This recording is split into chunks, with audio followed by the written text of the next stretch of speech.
guitar. His hands were gentle, his hands were strong.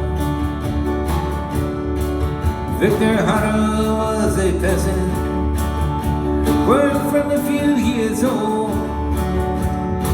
He sat upon his father's plow and watched the earth unfold.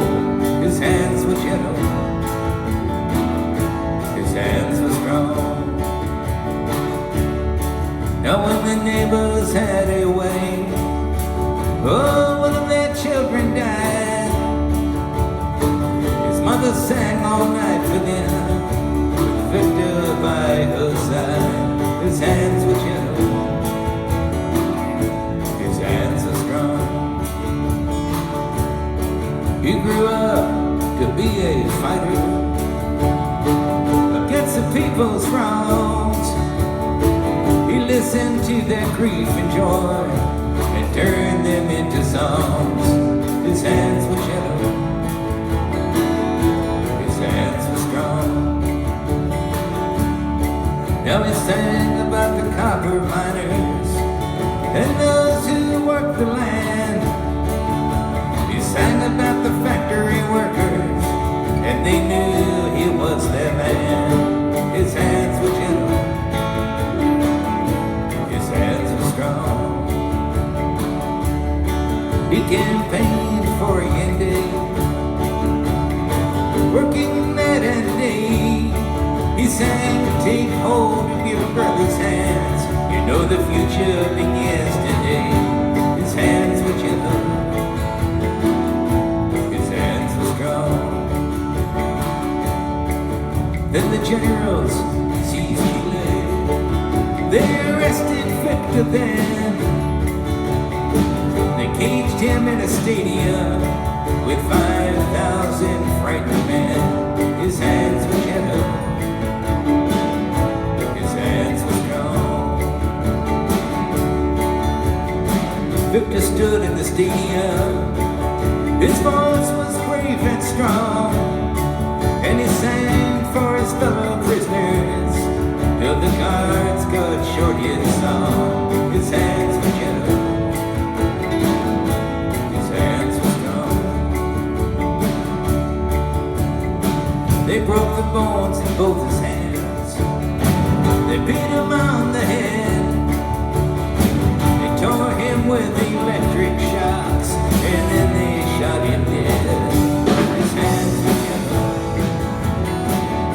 his hands were strong. Victor Jara of Chile lived like a shooting star, and he fought for the people of Chile with his songs and his guitar. His hands were gentle,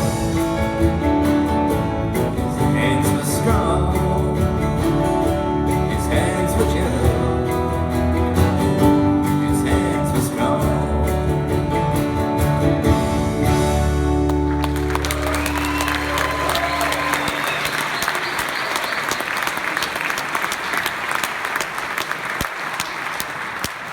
Somewhere along in the mid-90s, I was taking time off from being me, and I became an actor on a TV show. It was called Birds of Paradise. It wasn't on very long, but it was a lot of fun. And I got to be somebody else for the better part of a year, which was about the best vacation I ever had. Aside from the fact that we were filming over in Hawaii, which wasn't bad at all, especially come around January and February and stuff. And one of the nice things about doing that gig was that every once in a while they would get some of the local musicians over there and weave them into the plot of that week's episode. And they got some fine pickers there, really good players. Of course, they got their own style that they play in, that kind of slack key tune-in thing. And I mean, these are guys that are, you know, they got the, I don't know, it's like secret family tune-ins they've been handed down for generations. And if you look at them like you're about to figure it out, they'll kill you. They take it serious. And but I love the style, and I love the idea that people can still be singing in their own style making a living even, you know, writing songs and singing in their own language, keeping it going, all that. And one of the guys I met over there was a guy named Cyril Pahinui, whose father was to Hawaii what my dad is to a lot of people here. He's sort of an originator of the style, you might say. And I got along great with the guy, and we just loved to sit there and play music between, you know, doing stuff. And when the show finally went off the air, I went home to Western Massachusetts, and I was making a record of some of the songs that I had written during that time.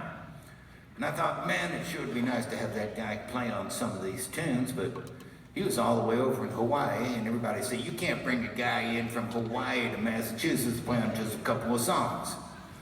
I said, oh, okay. But then I was driving through Ohio or Indiana one night and saw a poster in a window, Kings of the Slack Key Guitar coming, and Cyril's name was right there. So I said, man, if he's coming all this way, I'll get him the rest of the way to Massachusetts. So I called him up. He said, sure, do it. And so he flew in. It was about this time of year. He flew into Albany, which is the closest airport to where we are. And I sent my son Abe here down to go pick him up at the airport.